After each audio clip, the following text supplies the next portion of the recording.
So for this evening's talk, as I mentioned earlier, just before coming in here, we had an executive committee meeting discussing a few things about the AGM and running our Buddhist society. And then just coming in here, I've got to now think, what am I going to talk about? You know, life, you have to make decisions. And even though when I became a monk, I thought, I can leave all of that behind. I don't have to do any more management. Because you know what it's like when you have to make a decision? Think, is it the right one? Is it the wrong decision? And sometimes that can cause you so much stress. And I thought the solution is become a monk, and then you don't have to make any decisions at all. Now look at me. When I was it was true that when you are a young monk or young nun, you have just this beautiful time, your early years, where you don't have many things to do. You don't have to give talks. You don't have to choose your fashion. Get up in the morning, just got these brown robes or nothing. It reminds me of one of those stories.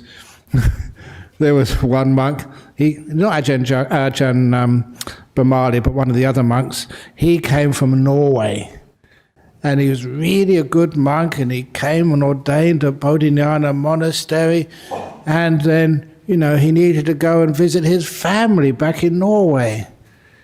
And so he wrote to his mother and just asked, okay, if I come back at this time. And he showed me the reply he got from his mother. Yes, you can come back to Norway to visit, but do not come in robes, wear a suit. And he showed it to me. And I told him, and he did it. He followed my instructions. He wrote back to his mother and said, my boss, Ajahn Brahm, told me that it's either these robes or nude. Take your choice. Because we haven't got a suit in monastery. So it's much easier to make those sorts of decisions when you've got no choice. But also, on the same subject, I know many of you have heard these old stories before, but this was one of the most funny ones, and real experiences. But only monks can have these experiences, only senior monks can have this type of experience. When I got this invitation through the post, and they had the government of Australia, so signature, or not signature, that little emblem on top of it. So this is interesting. It was from actually the Prime Minister of that time was John Howard from his office. And there was an invitation to a state dinner in the Grand Hall of Parliament House with Queen Elizabeth. Whoa! This is true, honest. That was really, the most amazing invitation I had. State dinner with Queen Elizabeth in Parliament. There's a number of problems there. Number one, it was a dinner, and we're not supposed to eat in the evening. What am I going to do? And number two, I was over here in Perth, and that was over in Canberra, but that was something you could fix with an airline ticket. It's amazing that, sometimes you go to your travel agent, and, you say, well, I need to go to Canberra, I was too busy, but you flash this invitation, dinner with Queen Elizabeth. Oh, yeah, we could do something. But then there was the impossible thing to solve. Because I looked at the invitation. I asked the other monks, should I go? And they said, yeah, you must go, yes, go. And I said, look, there's a big problem. And that was dress code. Because, dinner with Queen Elizabeth, this is a true story. You can't you have a dress code you're supposed to wear. And so I looked at the dress code. And there were three options, only three options. And the first option was black tie. Have you ever had those invitations when it says black tie? And I'm a monk, okay? So, I don't go to these sorts of things. I don't know, what dress codes really mean. So I asked a few friends, is that all you need to wear, just a tie? No trousers, no shirt, no jacket. They said, no, that's code. That means black tie means you have to have a black tie, and there's all the other things which go around it. So it didn't really matter. We didn't have a black tie in Bodhinyana monastery. Not one tie there at all in that monastery. Oh, so I said, I can't go on that. Number 2 option was military uniform. I'm a pacifist. You can't have a military uniform. Where can I get one of those from? Fancy dress shop? I don't know. Anyway, just I thought, oh my goodness, I'm not going to be able to go. And then I looked at the 3rd option, and my eyes went wide. Yes, I can go. The 3rd option was long dress. Have a look. We qualify. So I remember turning up at sort of Parliament House in my robes. That's all I had. And so I went in. I was standing next to one of the bishops or something, archbishop or something. I don't know who's who. I do remember though, there's an opportunity. You know that sometimes you miss opportunities in life. Because I remember just not to rush ahead too much. I was walking in with one of these archbishops, and they stopped me. Security stopped me.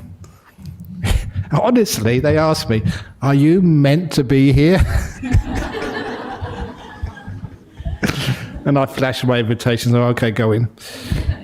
But then, of course, you had to go to the toilet. And when I went to the toilet, there's quite a few men in here. You know, the toilet cubicles, the urinals. You know, you stand in a line. And just you're standing next to someone. And I was actually urinating next to Lachlan Murdoch. That's Rupert Murdoch's son. And I thought, oh, why didn't I bring a donation envelope? It's a Lachlan Murdoch. Ah! Anyway, and actually, as for the dinner, for those who hadn't heard the story, as for the dinner, I was really amazed that they really did their research. They had the protocol officers, and I don't know who they called, but they really just got all the information correct. They couldn't give me real food, they had macadamia pie or I don't know what they had actually, because they gave me the 3 courses. The first course was, I think it was cheddar cheese. Well, something like cheddar cheese, but it was from Australia. It had to be all made in Australia. And another, really good stuff. I mean, when they actually get some food for Queen Elizabeth, they don't get rubbish. They don't go to Coles or Mars or something, just Woolies and just get whatever's on the cheap shelves. This was really sort of tasty stuff. And then they gave me another plate with some other cheese. And then the last plate was dark chocolate. I don't know where they got that from, but that's actually just what we can eat in the evening. Oh, just side to your research team. You got it right. But anyway, what was I saying? Oh yeah, because sometimes because you wear these robes and that's all you can eat in the evening, you don't have any choice. So sometimes it gets nice and peaceful. The less choice you have. Is that the case? Sometimes supermarkets. When was the last time I was in a supermarket? I don't think for maybe 10 years, maybe 15 years. But I remember supermarkets when I was young, as a student. I used to eat muesli in the morning. There's only one type of muesli you could get. And sometimes you had to make your own, just where there was no oats. There was no choice. So it's so simple. It took me 2 minutes to do my shopping. But these days, how many different types of muesli can you get?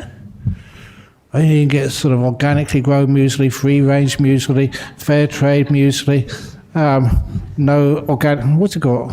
Organic muesli. So there's so many different choices.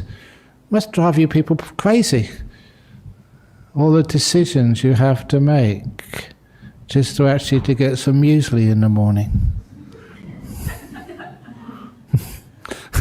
So a lot of times that if you're not even a manager of a shop or a business or a monastery or a Buddhist society, you're just managing your family, just managing your finances, it can drive you crazy. So many decisions and choices you have to make. Even you come in here, where you're going to sit, where you're going to stay here or leave, what clothes you're going to wear, what you're going to say afterwards. There's so many, and a lot of times people are afraid of decisions. Because sometimes you made decisions and got into trouble. A bad decision. Or was it a bad decision? And this is one of the things with decision making. I was going to give this talk on decisions this evening because I couldn't decide what I was going to talk about. So there we go. It's relevant. It's true. And so when we talk about decisions, that's one of the things which hinders us. The fear of making a mistake. So the first thing when you've got a decision to make, look, what are you afraid of? So I think of the options. I was a scientist. Okay, if I decide to do this, what would happen? If I decide to do that, what would happen? If I decide to do something else, what would happen? And maybe it's because I was trained with a positive mind. That doesn't matter sort of what you decide. It'll all work out okay, somehow or other.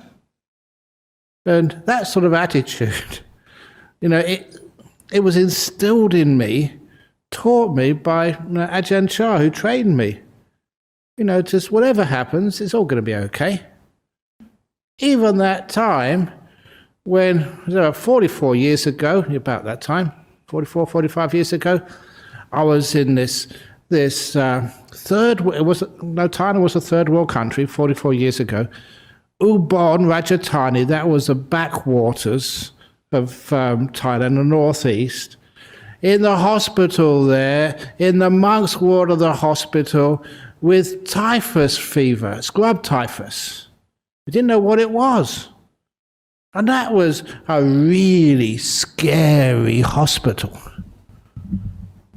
And I'll tell you why it was scary. I had lots of loving kindness when I was well. But when you're sick, ugh. And especially, that there was, I think, about 6 beds on either side of this long old wards. The old wards put everybody in the same sort of room. This was the monks' ward. And the very first night, I had typhus fever, and that just really was really bad sickness. And I was sitting there feeling just terrible. And then there was a male nurse at the front, and he went out the door, and he didn't come back. And after an hour or two, with no one looking after us, that's when I asked one of the monks next to me in bed, because I could speak Thai in the local language, northeast Isan at the time. And I asked, when's the night nurse going to come? He looked at me as if I was crazy.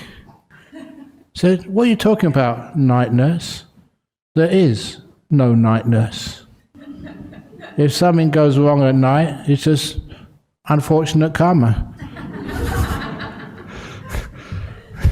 I didn't like the idea of karma then. And that was scary. You had a dozen monks in there, all different types of sicknesses, and just no one to look after you at night time. And worse was to come the next day. The next day, because the nurse would come to give you injections. Now, for those of you about my age, I'm 70 this year. In the old days, do you remember they didn't have disposable needles? They were all recycled. Now, recycling is very good, but not through needles used to inject medicine in your bottom, because that's what happened. Those needles, honestly, they were so blunt. I never tested this out, but I'm pretty sure they were used in Bangkok first. And they're disinfected, they boiled, and once they were used in Bangkok, all the wealthy people lived, then they were sent up to the provinces, and Ubon was really one of the backward provinces at that time. Beautiful people, but just very poor. And then they were used in the ordinary wards first of all, and last of all, the monks. Because we were the tough guys, you know. Doesn't matter what they did, we wouldn't complain. Other people, not us. So that I've never experienced in my life such blood needles. And what happened was the nurse would come in twice a day, morning and afternoon, to give you injection in your bum. And people had this idea that, you know, these days, like, you know, Thai nurse is always petite and pleasant to look at. But this one, the one who was injecting me, she resembled a water buffalo. Not quite. Because she had to be so strong. Because she wouldn't, you know, inject the thing. She'd stab you. That's honest. I'm not exaggerating. No, honestly. And, oh, my bottom really hurt. Every time, twice a day she came in. I hadn't recovered from the one yesterday evening. And, oh, my poor bottom was so sore. Here she came again. And I was only a young monk, so I did try my loving kindness. But it was except her, no. I couldn't do it. It wasn't her fault, but, you know, just when you're sort of really hurting like that. But anyway, feeling really terrible and hurting. And then my teacher, my master, Ajahn Brahm, came in. Oh, he was, even then, a very powerful, famous monk. And I thought, wow, he's come to see me. Oh, and I felt so uplifted. And, you know, when you get excited like that, seeing this famous person you respect so much, and they come into your room to see you, feel, oh, it's such a pleasure. And I didn't feel any pain or aches then when I saw him. I felt, oh, so excited. And until he opened his mouth. And he was very kind, but his bedside manner was terrible. He took one look at me and said, "Bhamawangso, you're either going to get better or you're going to die." And then he left. That's all he said. Honestly. And the trouble was, you can argue with him, and that's true, wasn't it? Either way, it wasn't going to last. And of course, you thought about that, and wow, how powerful that is. No matter what happens, it doesn't last. So whatever decision you make in life, so what? It doesn't last. The worst thing that can happen to you is you avoid old people's homes. In other words, you die young.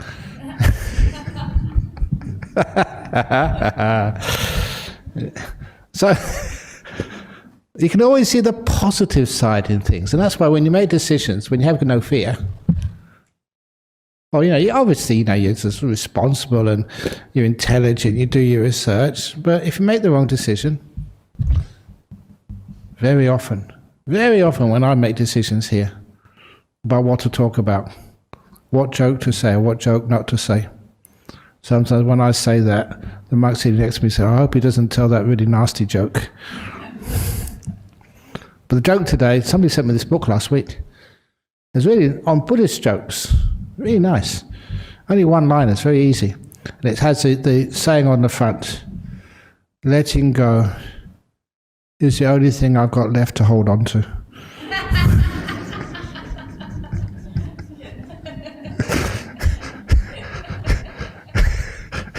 Which is nice.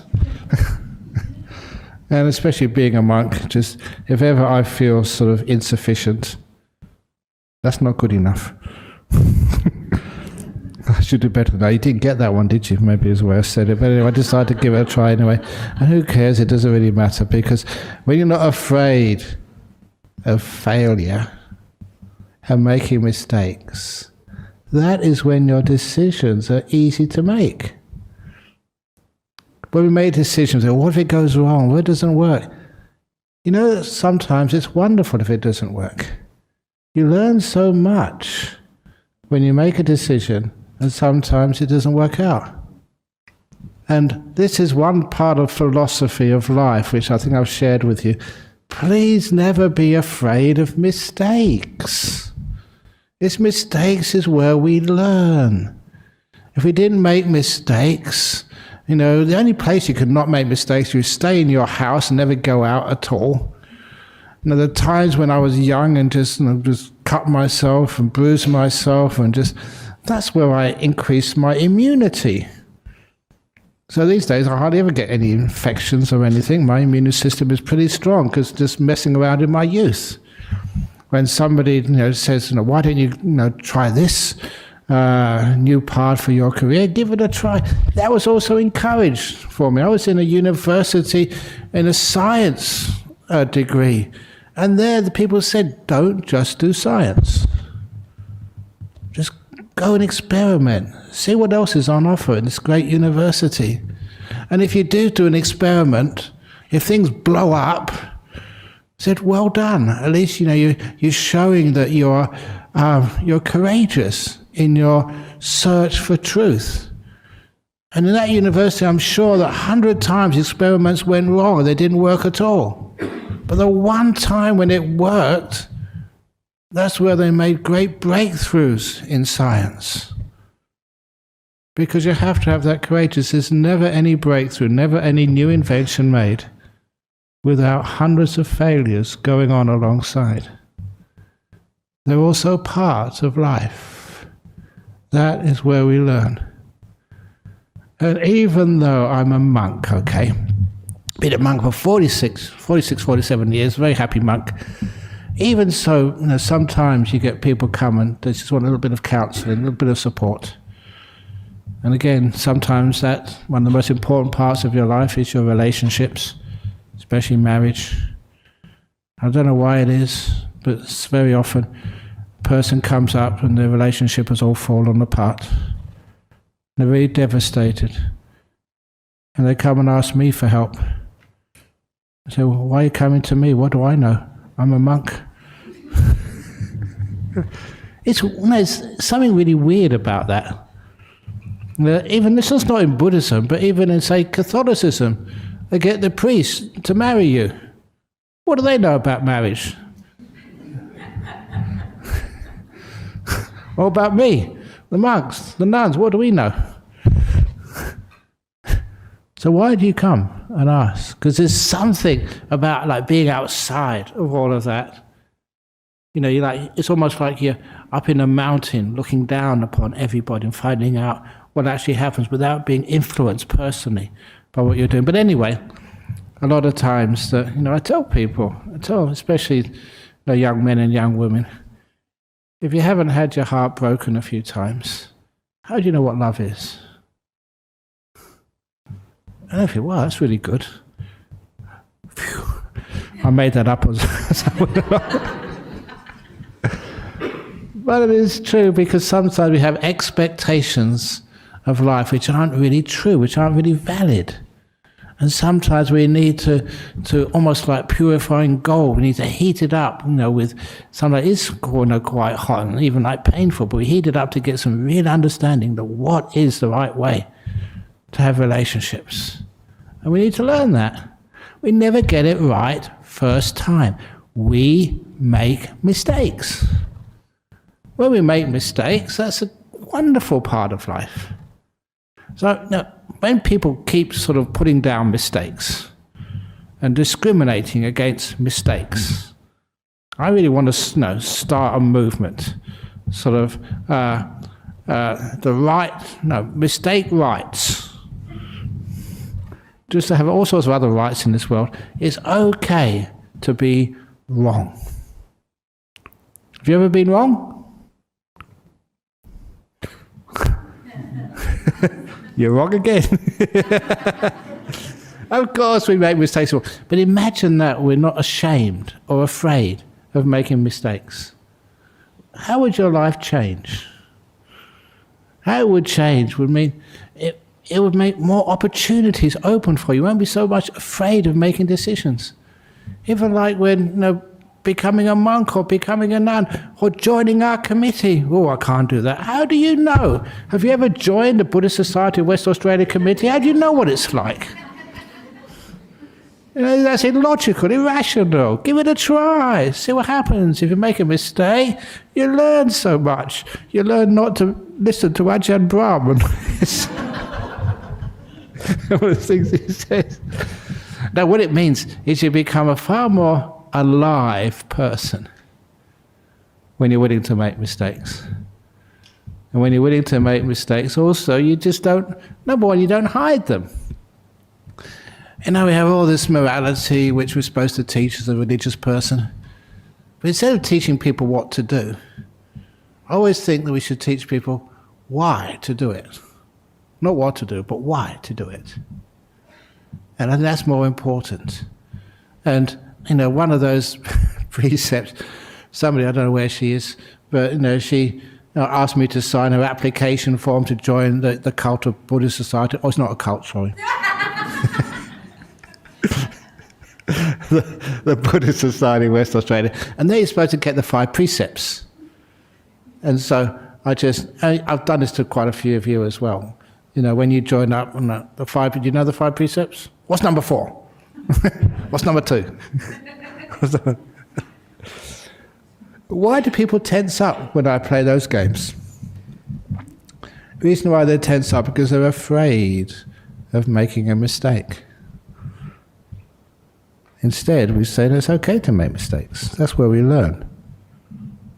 And I learned a lot by my own mistakes and other people's mistakes. And one of those mistakes, which a person made, this young girl came up to me many years ago, and she said, I made a big mistake. She said, I'm in trouble.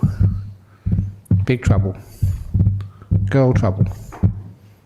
She was pregnant by her boyfriend. And of course, you know, she was only about 17 or 18 or something. There's a big trouble. Is it? Or is it, you know, natural? Part of life. But she made a mistake, took a chance, and it didn't go right. And of course, I asked her, have you told your mum and dad yet? Well, you know, I knew the regulars over here. And she said, no, I haven't. That's what I'm hoping you will do for me.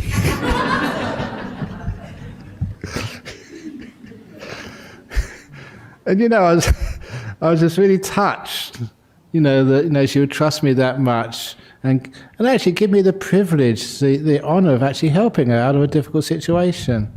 Because she knew I knew the parents, and if I told them, you know, just to give her a break, she just made a mistake, but she needs your assistance, well, then she listened to her, listened to me rather.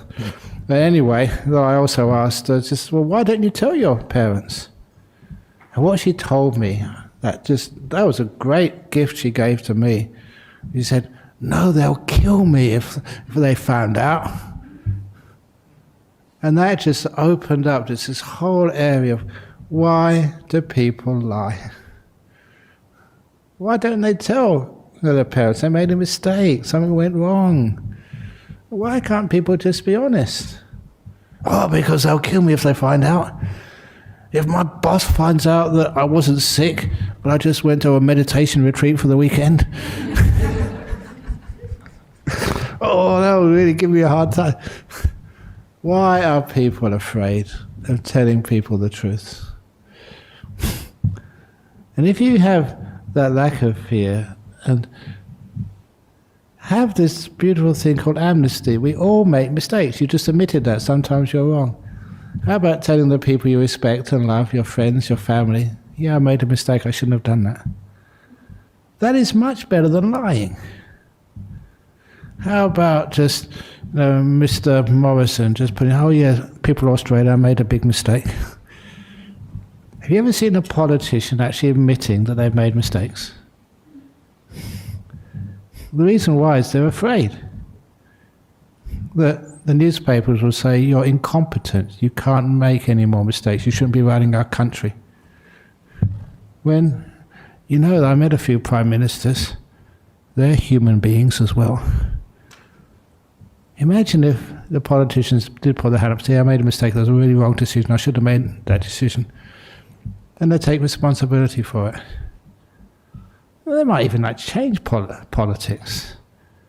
It'd mean that many of our politicians wouldn't be so afraid of making decisions because they feel it's really going to help the country, going to help even help the planet.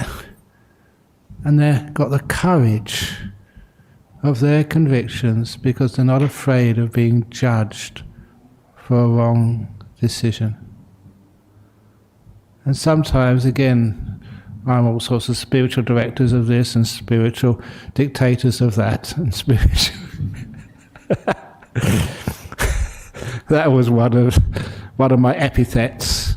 Many things people say about me, but that was one, because spiritual director is the official title in our committee, but then the nickname became spiritual dictator. I kind of find that funny. You know, sometimes people say, aren't people just criticizing you or being mean to you? I say, no, I like it. You know, my nickname in Indonesia, I think they started this in Indonesia. My nickname was Ajahn Donut. Donut. Some of you have heard this before. You know why they call me Donut? For 3 reasons. It's actually a word of praise. Ajahn Donut. First of all, you're round. Number 2, you're sweet. Is that right? And number 3, most important, you're holy. Holy. Ajahn Donut.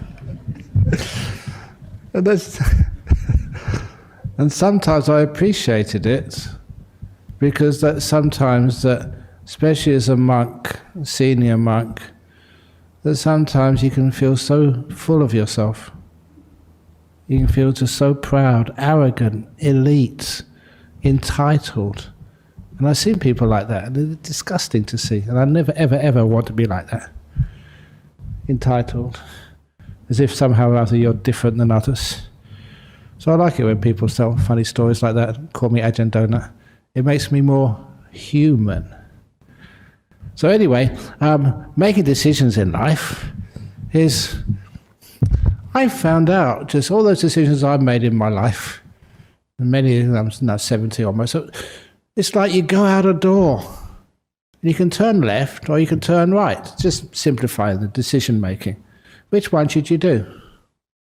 Oh, what the hell, I'll turn left today. Because I know it doesn't really matter.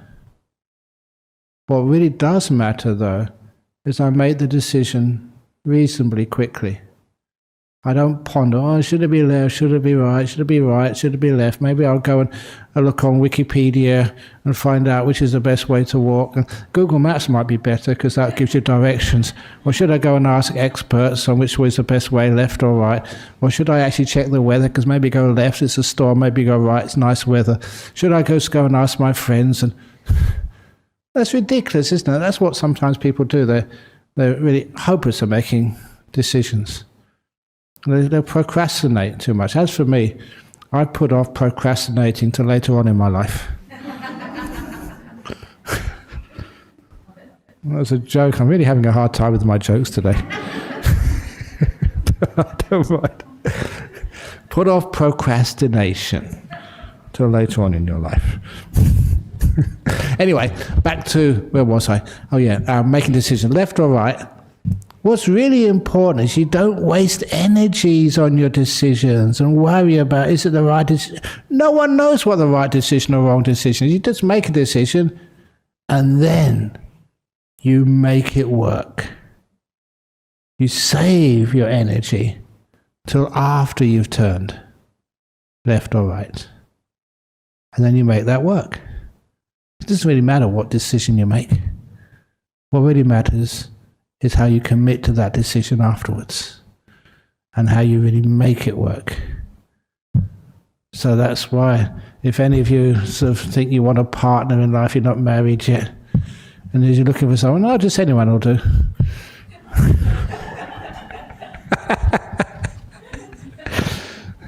Make it work. put energy into it and never think, oh, if only I'd have done something else, if I would have turned the other way, if I'd have not done it this way, if I'd have stayed at university, or if I didn't even go to university, if I'd have done this. There's something about the past. In order for you to be free of that past, is understanding the past is this very religious word. The past is ineffable. Have you heard that word before? It's usually said ineffable. Because I heard that word about spiritual things like enlightenment, nirvana, God, just the ultimate, the cosmos. What's its meaning? And people say the meaning is ineffable. I've heard that so much in religious groups. And I asked, what does it mean? If you analyze that word, it's a compound. It means ineffable. You can't F it.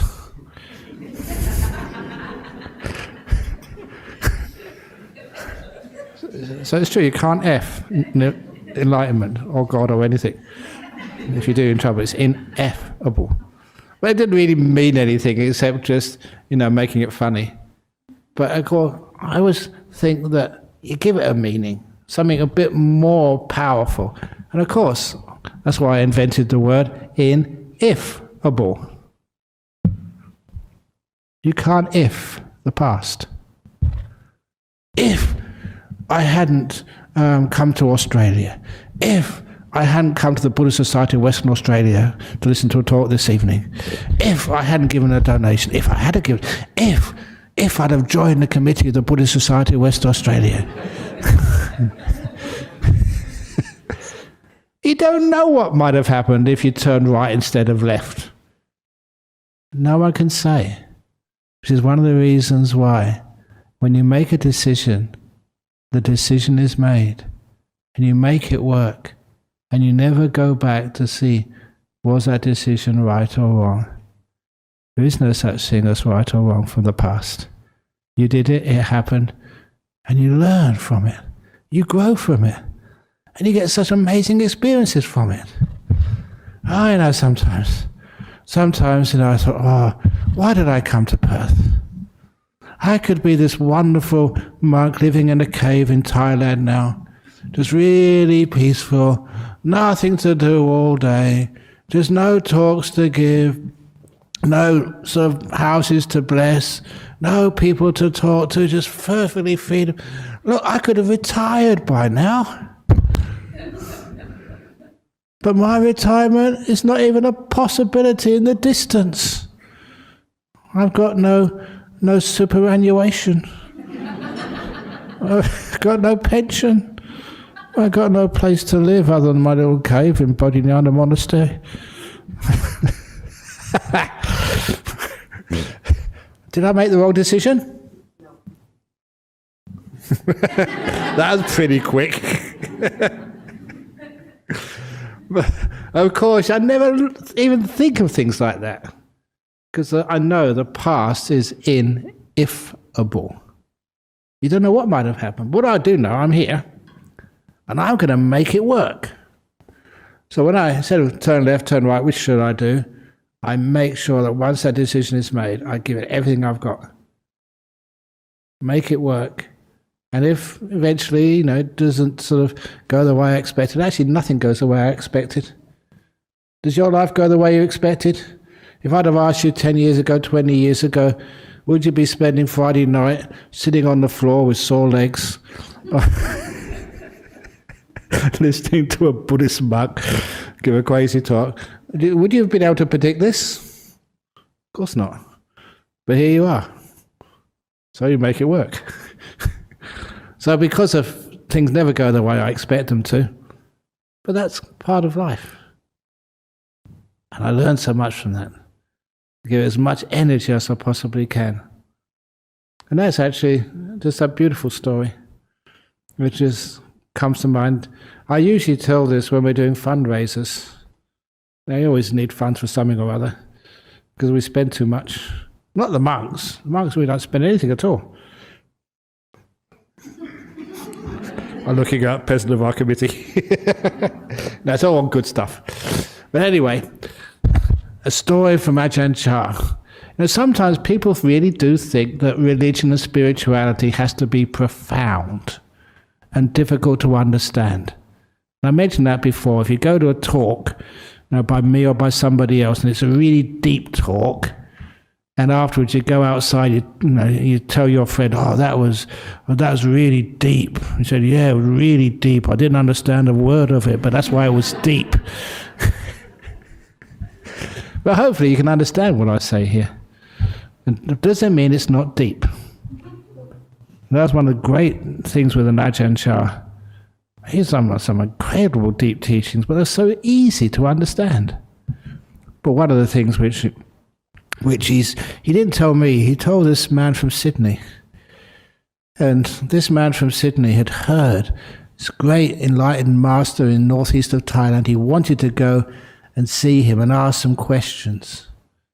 And he was determined enough to get on a flight from Sydney, this is quite a few years ago, all the way to Bangkok, and find out Ajahn Chah didn't live in Bangkok, get another flight to Ubon Ratchathani, and from there get a taxi to Warin Chamrap, and then to Wat Ba Pong, to Ajahn Chah's monastery. And he could only go for a day or two, so he was going to get the flight back to Bangkok that afternoon.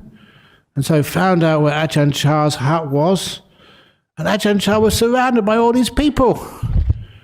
And so he was on the outside, on the edge, waiting for his turn to see the great master.